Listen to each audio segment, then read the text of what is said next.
आधुनिक काळामध्ये जर का ज्योतिराव फुले असते तर ते म्हणाले असते टाळ्याच वाजवा, कारण टाळ्या वाजवलं की रक्ताभिसरण कमी होतं, फुफ्फुस मोकळी होतात आणि कोरोना पळून जातो. बरोबर आहे की टाळ्या, काय हरकत नाही. ऐका, आम्ही काय बडबड केली लक्षात आलं का? हात वर करा, किती जणांच्या लक्षात आलं? त्या सगळ्यांची, सगळे आंबेडकरी चळवळीतले.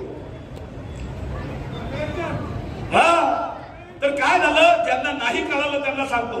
आमचा त्या काळामध्ये एक मित्र होता, सखाराम परांजपे. काय नाव? माझ्याशी बोला, कारण विश्वामध्ये बोलण्याचा अधिकार जर कोणाला दिला असेल तर तो या भारत देशाला डॉक्टर बाबासाहेब आंबेडकरांनी दिलेला आहे. आमचा एक मित्र होता, सखाराम परांजपे. काय नाव? आवाज मोठा पाहिजे.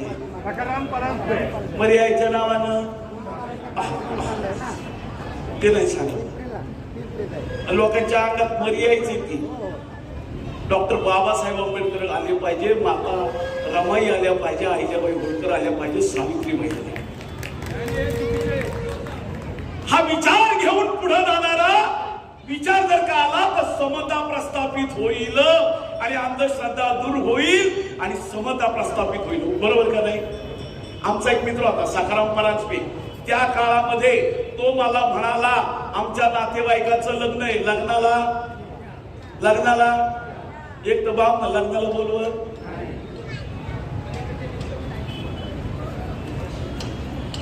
त्या काळामध्ये मी म्हटलंय, धर्म राज्य भेद मानवा नसावे, सत्याने वागावे ईशासाठी, ख्रिस्त महम्मद मांग ब्राह्मण यांना धरावे कुलाशी, बंधुपरी निर्मिकाचा धर्म सत्य आहे एक, भांडणे अनेक कशासाठी.